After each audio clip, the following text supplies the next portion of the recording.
नमस्कार दर्शक बंधु जय जगन्नाथ। प्रत्येक दिन परी आज आम जानिबा समस्त 12 गोटी राशि पाई आज आपणक दिन कौन रहिबो शुभाशुभ एवं आज केउं विषय रे सतर्क रहिबे। प्रथमे जानिबा मेष राशि विषय रे। आज आपणक पाई एक अग्रगतिर दिन। चाकरी रे नुआ प्रकल्प नेतृत्व नहीं पारंती। व्यवसायी माने नूतन बाजार अनुसंधान करिबारे सफल हेबे। परिवार रे सुख शांति बजाय रहिबो। पिलामानकर शिक्षा को नहीं अनेक शुभ खबर मिल पारे। आज आपण संचय करिबारे सक्षम हेबे।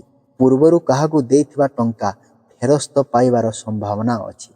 आजिर सतर्कता जल्दीबाजी रे कोनोसी कागज पत्र रे दरखास्त करंतु नाही। वृष राशि कार्य क्षेत्र रे किछि चैलेंज आसी पारे। सहकर्मी सह समन्वय रक्षा करंतु। व्यवसायी रे नुआ पार्टनरशिप पाई अपेक्षा करंतु। जीवन साथी सह मतभेद होई पारे किंतु संध्या सुद्धा सब ठीक होइजिवो। अतिरिक्त खर्च जोगु बजेट बिगड़ी पारे। विशाल पुण्य सामग्री किनिबारु दूरे रहंतु। आजिर सतर्कता खाद्यपेय प्रति विशेष ध्यान दियंतु। मिथुन राशि कला और मीडिया और जोगाजोग क्षेत्र रे थिबा व्यक्तिंक पाई दिनटी बहुत भलो। व्यवसाय रे लाभर परिमाण बढ़िबो। भाई भौणी सह संपर्क सुदृढ़ रहिबो। कौनसी पारिवारिक उत्सव रे जोग देई पारंती। अप्रत्याशित भावे धन लाभ हेबो। सौभाग्य प्राप्ति जोग रहिछि। अपरिचित व्यक्ति को अति शीघ्र विश्वास करंतु नाही।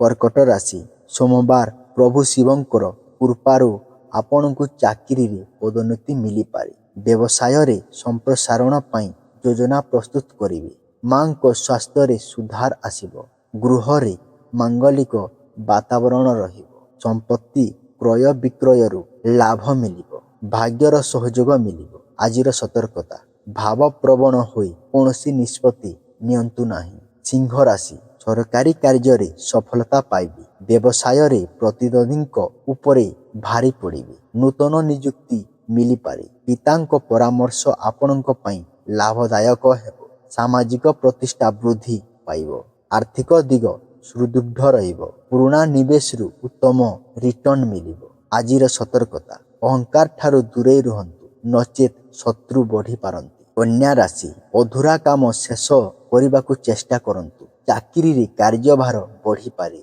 नूतन व्यवसाय आरंभ पाई दिनटी शुभ नुहे। परिवारर वयस्क सदस्यंक सह समय कटांतु। सेमानंकर आशीर्वाद मिलिबो। आय और व्यय मध्यरे संतुलन रक्षा करंतु। बैंक लोन पाई आवेदन करिथिले सफल हेबो। आजिर सतर्कता मानसिक चिंता बढ़ी पारे। मेडिटेशन करंतु। तुला राशि व्यवसाय रे उन्नति हेबो। नुआ आइडिया कर्म क्षेत्र रे सफलता आनी देबो। प्रेम जीवन रे रोमांच आसीबो। अविवाहितंक पाई विवाह प्रस्ताव आसी पारे। सौखीन सामग्री पाई खर्च होई पारे। अर्थ आगमनर पथ प्रस्तव हेबो। आजिर सतर्कता पड़ोसींक सह कलहरु दूरे रहंतु। पिछा राशि काम रे कोनोसी बाधा आसी पारे। गुप्त शत्रुंक प्रति सतर्क रहंतु। व्यवसाय रे विपदपूर्ण निष्पत्ति नियंतु नाही। परिवार रे कोनोसी कथा को नहीं गुमुरी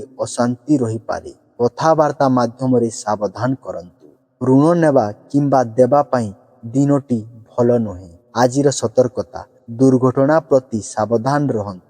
गाड़ी धीरे चलांतु। धनु राशि शिक्षत्री और गवेषणों पाई दिनटी चमत्कार।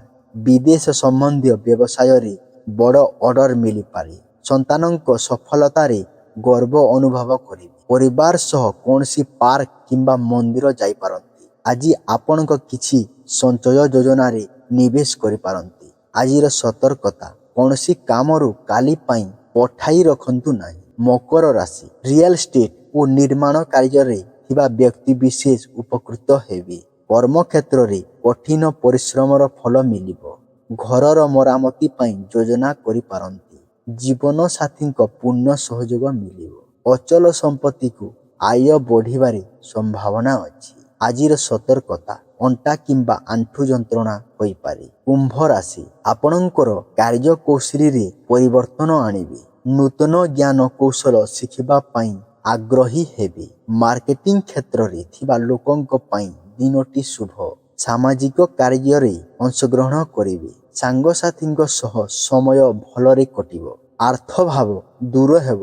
ନୂତନ ଗୃହ କିଣିପାରନ୍ତି। ଆଜିର ସତର୍କତା, ଅଧିକ ଚିନ୍ତା କରି ନିଜକୁ କଷ୍ଟ ଦିଅନ୍ତୁ ନାହିଁ। ମୀନ ରାଶି, ବାଣୀ ଉପରେ ସଂଯମ ରଖନ୍ତୁ, ନଚେତ୍ କର୍ମକ୍ଷେତ୍ରରେ ବିବାଦ ହୋଇପାରେ।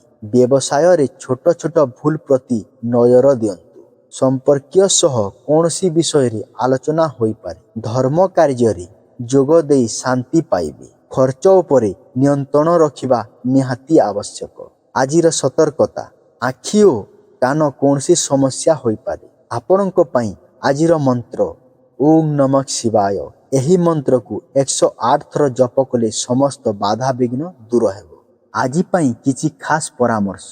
ନୂଆ କାମ ପାଇଁ ଯଦି ଆପଣ କୌଣସି କାମ ଆରମ୍ଭ କରିବାକୁ ଚାହୁଁଛନ୍ତି, ତେବେ ଦିନ 11 ଘଣ୍ଟାରୁ 12:30 ମଧ୍ୟରେ କରନ୍ତୁ। ଏହା ଶୁଭ ସମୟ ହୋଇପାରେ। ଯାତ୍ରା, ଆଜି ପୂର୍ବ ଦିଗକୁ ଯାତ୍ରା କରିବା ଶୁଭ। ଯଦି ଜରୁରୀ କାମରେ ବାହାରକୁ ଯାଉଛନ୍ତି, ତେବେ ଦର୍ପଣରେ ନିଜ ମୁହଁ ଦେଖି କିମ୍ବା ସାମାନ୍ୟ ଦହି ଖାଇ ବାହାରନ୍ତୁ। ବାଣୀ ସଂଯମ, ଆଜି କଥାବାର୍ତ୍ତା ବେଳେ ନାହିଁ କିମ୍ବା ହେବ ନାହିଁ ଭଳି ନକାରାତ୍ମକ ଶବ୍ଦ କମ୍ ବ୍ୟବହାର କରନ୍ତୁ। ଆଜି ପାଇଁ ବିଶେଷ ପ୍ରତିକାର, ଆଜି କୌଣସି ଗରିବ ଲୋକଙ୍କୁ ଚାଉଳ, କ୍ଷୀର କିମ୍ବା ଧଳା ରଙ୍ଗର ମିଠା ଦାନ କରନ୍ତୁ। ଏହାଦ୍ୱାରା ଚନ୍ଦ୍ରଗ୍ରହଣ ଶୁଭ ହୁଅନ୍ତି ଏବଂ ଆର୍ଥିକ ବାଧା ଦୂର ହୁଏ। ଯଦି ସମ୍ଭବ ଆଜି ଶିବ ମନ୍ଦିର ପାଇଁ ଶିବଲିଙ୍ଗରେ କଞ୍ଚା କ୍ଷୀର ଏବଂ କଲା ରାଶି ମିଶାଇ ଜଳ ଅର୍ପଣ କରନ୍ତୁ। ଏହାଦ୍ୱାରା ମାନସିକ ଶାନ୍ତି ମିଳିବ ଏବଂ ଅଟକି ରହିଥିବା କାର୍ଯ୍ୟ ସଫଳ ହେବ। ଭିଡ଼ିଓଟି ଭଲ ଲାଗିଥିଲେ ଭିଡ଼ିଓକୁ ଲାଇକ୍ ଆଣ୍ଡ ସବସ୍କ୍ରାଇବ୍ କରନ୍ତୁ। ଜୟ ଜଗନ୍ନାଥ।